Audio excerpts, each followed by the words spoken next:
Hello, welcome to The Wandering Drew. I am Drew. Thank you so much for joining me. In this video, I'm going to announce my next upcoming major hike. And I say major because to me, that's exactly what it is. This will be my longest hike to date. And it's something that I've been wanting to do for the last 5 years or so. Several years ago, when I started getting back into hiking, I did research looking for various trails that I could go hiking on. And the ones that I seem to have keyed in on were ones that I could do while on a vacation. So for me, that's like about 2 weeks or less. So I came across this event. It just sounded so special to me and so unique that I wanted to do it so badly. But up until now, I don't think I've had the experience maybe, or I didn't have the confidence maybe, I would say. But I also, and the money involved to go after pursuing participation in this event. But it never really left my sights. And every year I would see the date upcoming for when you could apply for this, and then the actual event itself. And I would always think to myself, someday I'm going to do this. I'd like to do this event. The time has come. I am going to be doing this event. What is this event, you ask? Well, stay tuned. I hope you'll join me.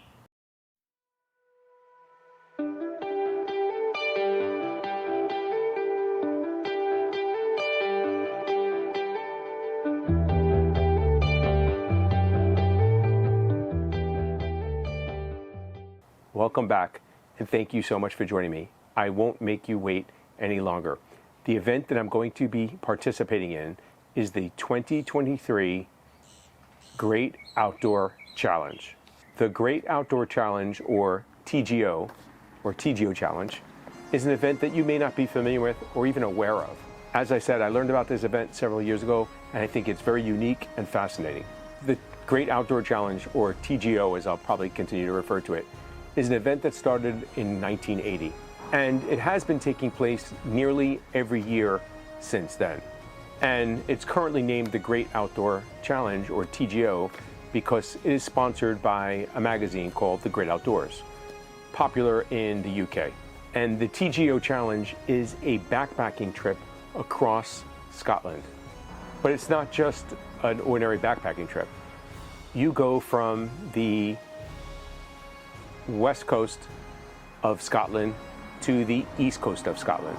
And there are a few rules in this challenge, but it's not a race. To me, it is very unique. It's non-competitive.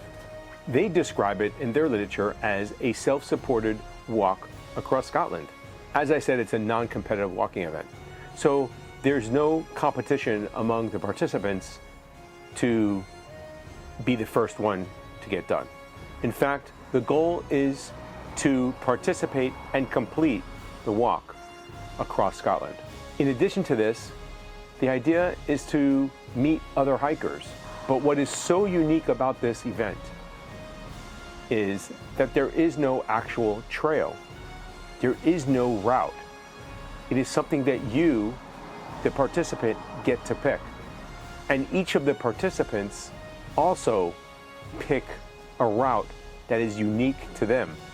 It's something I've never come across or unheard of in hiking. There is actually no set course or trail. It's a route that you pick, and you have your choice with anywhere within an area of Scotland that is considered, I'll use my term, in bounds or in play, that you can go to. So anywhere from the west coast ending up somewhere on the east coast is allowable, and you can pick your route. So you can make it as hard or as easy or as challenging as you want. So the focus is to finish the walk, build camaraderie among hikers, but it's not competitive. Finishing is the reward, not how fast you finish. Everyone who finishes gets the same certificate for participating. The person that takes the longest, the person that does it the fastest, the person that has the hardest route, the person that has the easiest route. Everyone gets the same recognition. And I think that this is why this event seems to be so popular among people that complete one and come back again year after year to do another one. I think it's competing against nature and the terrain and seeing what we can see out there in nature. I think that's why some of us, at least, do what we do by hiking. So it may sound a little confusing, and I realize that. The route, as I mentioned, is unique in any event I've come across in that you pick your own. So as I said, within a geographical boundary area, you're allowed to go anywhere. There are several starting points, as you can see in the map here, and you can pick any one of those starting points. I think this year there's 14 starting points, only because you log yourself out when you start, so they know that you're actually starting. And in today's day and age, I think this can easily be done through a text or a phone call to let them know you're starting. But it's a holdover probably from the early days where you have an actual starting point and you have an ending point. There's no place to log out at the ending point, so you can end up virtually anywhere you want on the east coast of Scotland. You start on the west coast at one of the starting points. You have your route that you've picked. It's unique to you. And as a matter of fact, every single person that's participating has a different route. There are some that may coexist for certain parts, but more than likely, you're not going the exact same route. You're going to end up in different places. Or you may get to the same place to end, but taking different routes to get there.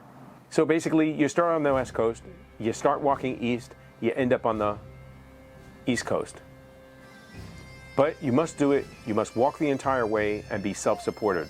There are a couple of places to get across bodies of water that you are allowed to take a ferry, but only the approved ones. You cannot get any type of help or transport in moving yourself along. You can get packages or supplies delivered or mailed to you, but you must do this entirely self-supported. Now, this doesn't mean that you have to have all your food with you. You're allowed to stop along the way, stay in hotels, hostels, campgrounds. You're expected to camp as well, so you have to have all your gear with you.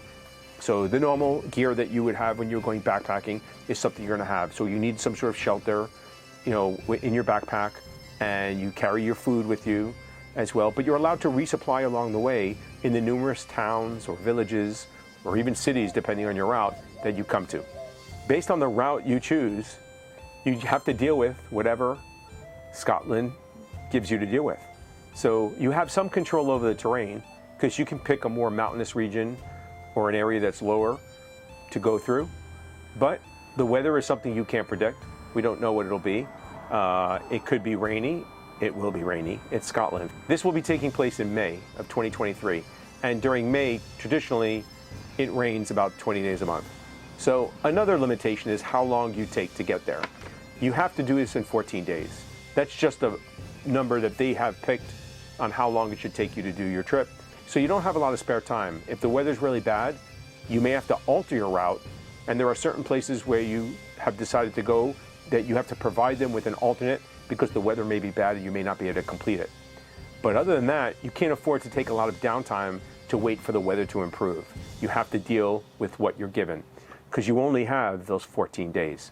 And that is only because that's how long the challenge itself is up and running, and they're keeping track of all the players, all the participants that are out hiking their way, and they're waiting for you to arrive at the finish location, sign out, get your certificate. I've been told there's a t-shirt now, which I was unaware of. And you also have a congratulatory dinner when you finish. So, but getting back to the route, it's unpredictable what the weather's going to be. Some years there could be even snow. Usually it's cold, rainy, might be sunny, might be very hot. You might get snow, might have ice, depending on where you're going, certain higher locations. Those are some of the issues you may have to deal with. In Scotland, many of the walking paths are protected. So you have an option to walk across certain areas using trails that are known and established walkways. But they're not marked like we're familiar with here in the United States with blazes or signs. They're just walking paths that you pretty much have to be able to navigate. And sometimes they're not always very apparent. So you have to have some good navigation skills. So one of the reasons why I put off doing this was I didn't think, at some point, I didn't have the confidence in thinking my skills for doing that were up to the challenge, literally. But having a compass and a GPS and maps are all skills that you should have, or I should say resources you should have, and skills to use them is important. So I will be taking a map and compass on this one, as well as a GPS, which I have preloaded my route in, but that doesn't mean that it will help me as much as I think it might. It'll keep me generally on course though. How does one become a TGO challenge participant? Basically, you apply. So I applied for this back in September of 2022. I received an email letting them know that they reviewed my application, and your application will ask you certain things about your hiking experience, how much experience you have, what trails you've done, how far you've gone, things like that. They want to know about your ability to complete this challenge, because it is not a walk in the park, so to say, because you are doing multiple days. It's like a short through hike. It's like a section hike. So I did that, listed my experience and my any pertinent details that I thought might affect my ability to complete this, and my application was accepted. Shortly thereafter, about a couple of weeks later, I was notified that I had indeed received a spot in the TGO Challenge. Now, the TGO Challenge in recent years has been limited to 500 applicants, 500 participants, I should say. I was fortunate this year to have gotten a spot. I don't know if that's because, and I believe it is, that they received just under 500 applications. Originally I thought there was 500, but it looks like there was 490 something applicants, so I was able to get a spot. The final number is actually somewhat less. Looks like there's about almost 400 people, 380, 390, something like that, that are actually going. Because once you receive a spot, you then have about 2 months to do the other things that you need to do, which is obviously pay your fee, but pick a route and submit it for review. Your route is then reviewed by vetters who review your route, vet your route, to see if it's something that's feasible. They're experienced hikers. Some of them are very familiar with the areas that you'll be hiking in, or have done the challenge themselves multiple times, and some of them will be doing it this year as well. But they decide based on your experience that you listed whether or not this is a good route. So if you're a more experienced hiker, maybe you've done the challenge several times like that previously, and you like going up into mountains, you're going to be given a little more leeway with that. I, being my first time hiking in Scotland or doing this type of event, picked I think a pretty conservative route. I don't think I have any more elevation gain than like 2,000 feet maximum any day. I don't think it's very challenging for me to be able to do that in a single day. So I think it was a conservative route. I didn't pick any very tall, high mountains to climb up. So I think I picked a route that was pretty straightforward, maybe challenging at certain parts, but certainly not with a lot of challenges in any one day. And in order to accommodate all the people, they break down the start. The last couple of years, they've broken down the start of this event into 2 days. So half of the hikers will start on one day, the other half start on the other. This allows the areas that are where the hikers are being concentrated or funnel in based on mountains and passes and even the starting points, to absorb the amount of applicants that they could possibly be getting, because it's now spread out over the 2 days. So ordinarily, at maximum, you'd have 250 people starting one day, 250 people starting the other way. And they would be divided among those 14 starting points. Hopefully get a spot. And if you get a spot, that's where the real fun begins, because you have to pick your route. And as I mentioned, you can pick your route anywhere in that playing ground. So you decide where you're going to start from. Originally, I wanted to always start from another location. I ended up compromising because I only have 14 days, and there are so many areas that I would have loved to have been able to walk to and see that I had to compromise them. So picking one area to go to means I can't go to the other because I only have 14 days, and I can't really afford to hike too far out of my way. I have to keep making that progress eastbound to the ocean. So I mentioned the vetters review your route, and they make several suggestions. They don't change your route for you. They make suggestions to you of things you may want to do. And I had basically 2 corrections, 2 different times I submitted stuff, and they came back with some corrections. And most of those were very, very minor. I was going out of my way to one area because I didn't understand. They use different maps over there with different symbology. And I was sticking to a route that I kind of I guess I almost tunneled in on. And they made a suggestion that I might want to pick a different route, which would give me the opportunity to pass through different areas where there is a little bit more support. I was camping out, and these places do have a couple of campgrounds available. So that was a minor change. Other than that, really not a lot of changes in my route. So I was very happy with that, being a first timer. And these vetters have that personal knowledge of the areas. So it's very, very helpful because they're aware of areas that you may want to go because the camping is better there. In my case, that's one of them. And one place I had picked, and there's a marking that there's a bridge, but there's another bridge further down that's more reliable. This other bridge has been washed away during the winter sometimes. So sometimes they point out to you, you may want to go here, walk this way because it's a better walk. The ground is better and less likely that you'll run into trouble with a bridge being washed out. So those are examples of something the vetter may be able to advise you because you're not aware of it, especially me coming from the States. I don't know that area at all. There are other people that are very familiar with the area and will also offer advice. There is a bulletin board, message board, and I guess a Facebook group where people constantly are asking questions. And I did reach out to some other more experienced challenge participants to answer a couple of questions for me while I was doing my planning and my logistics of going overseas. Because you're self-supported, you're expected to make your way across, much like I would do in a through hike here or a section hike, and get supplies as you go. And you're allowed, like I said, to go into towns and villages, stay in bed and breakfast even, hostels, campgrounds, across your way. In fact, it's encouraged because that's how you meet other hikers and local people. And it's good for these towns and villages that help support the challenge. Some of them are very supportive, some of these campgrounds, because they open up their places to challengers by giving them special rates or holding spots for them to camp in. So we want to give our support back to them and show them that we appreciate that. But you are also expected to camp out several nights as well.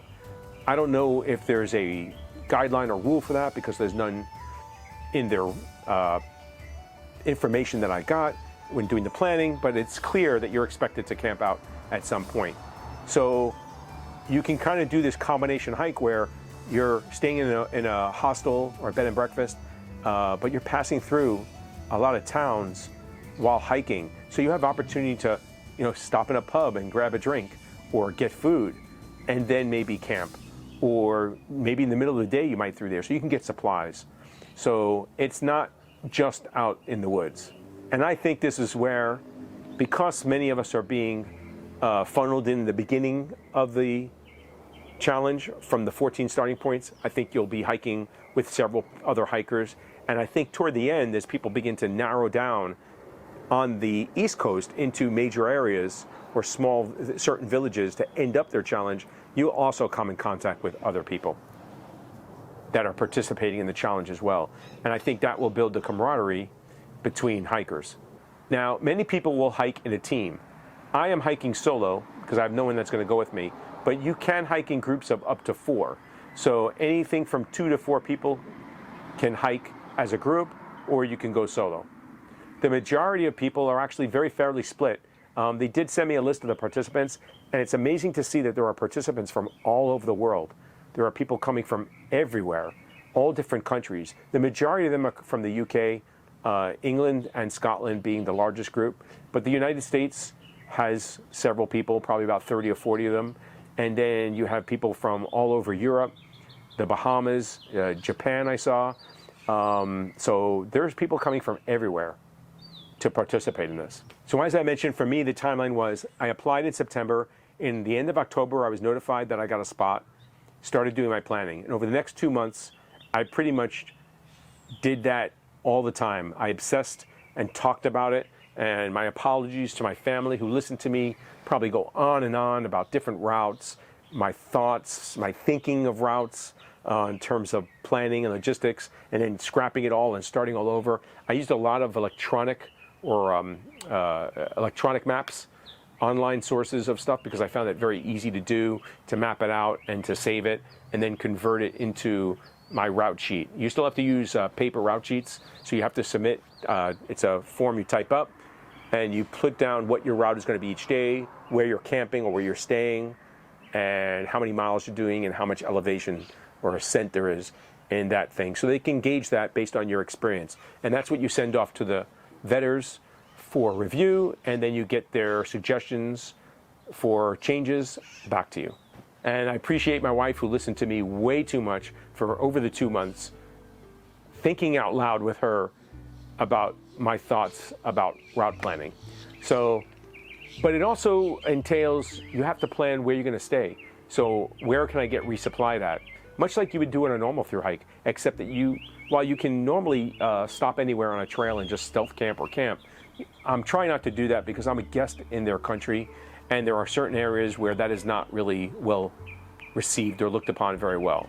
So while some areas you can camp on, a lot of this is in private land, and you're not supposed to obviously take advantage of these people's good nature and the fact that it's their land. You can walk through it, you have the right to do that, but you still need to be a good hiker, neighbor, and leave no trace as well. I think I pretty much covered a lot of it. And like I said, the vetters have this good knowledge. So after you submit your route, they make suggestions. Some of these are also campgrounds may have opened or closed, businesses may have closed, so they might steer you in the way of where you might want to stay in a certain area because they have that local knowledge. And that's really important because on this trip, I had to do something that I never have really done ever on a trip before, which is plan out my stays a lot more detailed because, like I said, I can't just stop anywhere on the trail or go into, I had to go to a town or a village so I can get supplies. And some of these places do not have a lot of resources available. Some of these are very remote or more remote, and there might be a bed and breakfast in there, but there's no real hotel. And some of them don't have a campground, or some of them have campgrounds, but there's only limited spots available. And if you don't reserve a spot early, you're not going to get a spot. So it forced me to be very realistic about what I thought my mileage would look like every day, what I thought was sustainable over my 2-week hike, and then make reservations prior to even hitting the trail, which I'm not used to doing because most of the time, you know, you call up a hostel, you're not usually thinking more than a day, maybe 2 days in ahead. Most people don't really plan that much. But in this, I had to plan several days in advance. So that was a unique thing for me. I'll have to stick with my plan as much as possible and be very disciplined and regimented and not force myself to jump ahead because I have reservations that are time sensitive. And if I hike a day ahead, well, I'm there a day too early and I don't have a reservation. And I can't guarantee that I'll be able to change that. And that helped me out a lot doing that and the vetters' suggestions because I was using a lot of internet, even some books. Some of them were several years old or even older. One of the books I was using was like from the 80s that lists a lot of these hikes or trails. And the paths may have changed since then. And also, like I said, businesses come and go. So some of these places are no longer accessible or a place that I could stay. Some of them, just the trail has changed or there's another route now in the last 10, 15 years. But most sources, even online sources, if they're several years old, cannot be relied upon. While it was challenging to do all that, it's an enjoyable process. It gets you to know your route and they land in a very different way than if you're just following a trail because you know the trail's there and you don't have to do as much research. And I think that's what really brings people back, or I think for me, I think that's what would bring me back to this again because I'm already, as messed up as it sounds and crazy, I'm already thinking about if I do this again, I'm going to do the route that I wanted to do when I first started planning and see the places that I'm not seeing this time that were on my list of really, I always thought I would go to these places first and I'm going to other places first. So if I do this again, and haven't done it yet, but I'm already thinking I would like to plan a different route so I can see all the places that I want to see that I'm not seeing on this trip. And the beauty of this is if I was to do the TGO again, that I can go see those places and it would be a totally different hike because I'm not going to be anywhere near to see the same places. It's not going to be walking over the same terrain. That's what I think is so unique about this event, that you have a say-so in the trail that you choose. Talk about giving new meaning to the hike your own hike kind of thing. I'm all set. I have my plane tickets from the States. I have 3 hotels booked, 2 bed and breakfasts booked, I think 3 campgrounds booked, and 1 hostel. And a couple of places I'm holding off making reservations because they're in a more populated area. I'll be arriving at those locations during the week, and I don't think that there will be a shortage of hotels or bed and breakfast even in those areas for me to book. I'm hoping that strategy doesn't backfire on me and I regret that decision. But if that's the case, I will just hike on and I'll camp somewhere on a trail that is nearby that I'll be walking along. And I believe there is ample locations that I could camp at there if I need to. That's my next hike. I'm looking forward to it so much. I can't wait to get started. We're coming up on 1 month out right now when I'm recording this. My concerns on this are obviously staying healthy, being able to complete the hike, and my gear arriving safely with me. I will have to check my gear. I cannot travel with certain things. There are some restrictions, so I'm going to have to get there and get some of the local items that I'll need. Chief among those will be gas for my stove. I'll probably have to buy some food there. I know there are different product lines there, not what I'm used to, so I will have to adapt a little bit. So that's one of my concerns. The other one is obviously not getting injured, staying healthy, and not getting lost. That's another thing I'm worried about. But according to my figures, my route will be about 200 miles from one coast to the other. So that is a significant mileage, but something I think I can easily do. And that is what makes this, to me, my most unique hike to date. Of course, like usual, there was new gear that I had to buy, as if there was any other doubt. And I'm hoping to make an equipment video very shortly. I'm still gathering up my gear, finalizing what I'm going to take, and I'll make that video before I go as well and bring that to you, the viewer. So that's it. That's all I've got. That's my big announcement.